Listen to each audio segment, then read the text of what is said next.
Are you going to ask me about my scarf? I love that. Where'd you get that?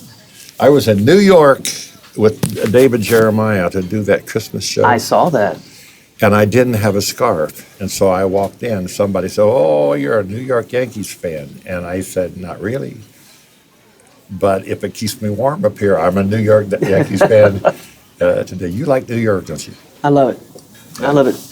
It's been calling me a little bit lately. I've been going up there and working on some new music and meeting some new musicians that's given it a different flavor. So going to New York, you kind of feel like you're at any moment, at any block, you're in some corner of the world and you can experience it. So we just got back from New York and we're working on a Christmas project. And so we filmed a music video from one of the songs that we wrote, and some of your staff came down and helped me video it. So we're excited about that. Where'd you film it? I rented a rooftop in Soho, a 20-story rooftop, and for 3 hours we sang this song with the Manhattan skyline behind us and the Empire State Building. And then we went around to Central Park and Rockefeller Center while it was all decorated in all of its splendor and glory. So it's one of the only original Christmas songs on the record we're working on. And I wrote it with Wayne Hahn, who's with me today. It's called Christmas in Manhattan. So it's kind of like a love story. I took my niece and another good-looking little young guy that's playing bass for us. And so we sang, but we followed them around as they took in the city. It's kind of like a modern-day Moonlight in Vermont. Mm. Yeah, so I think all the old souls out there will love it, even though it's a new song. You know, it's interesting in reading history. I'm back in the early days with Alexandria Hamilton, for instance.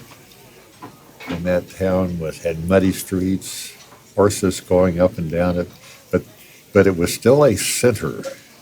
Yeah. It was one of the first centers that just kept building, and the only way they could build was upwards, because they're limited. It's just that island. They're limited on space, and you got to hand it to them. How they make that work? My second daughter lives there. I love it for about 2 days. It would drive me nuts to have to get up every morning and maneuver through all of that. Because I just got up this morning and within 5 minutes I was in my office. Ernie, I worked here at this store, the Hoosier Market. I think when I was a sophomore and a junior, by the time I was senior, I went down to the bigger store. This was a meat market. Is this Alexandria? Alexandria. Okay. That's a picture of it. And right next door was a bakery. We'd go over there, drink coffee, and do our... I didn't know that. Yeah. And I worked there. You see this window up here? Yes, sir. That was an apartment up there. And I was painting an apartment the day after I was listening to the radio, and the radio came on and said, country singer Hank Williams died last night in the back seat of a car. It's like January the 2nd or 3rd. It's right. He was supposed to do a date in Ohio. That's where you heard.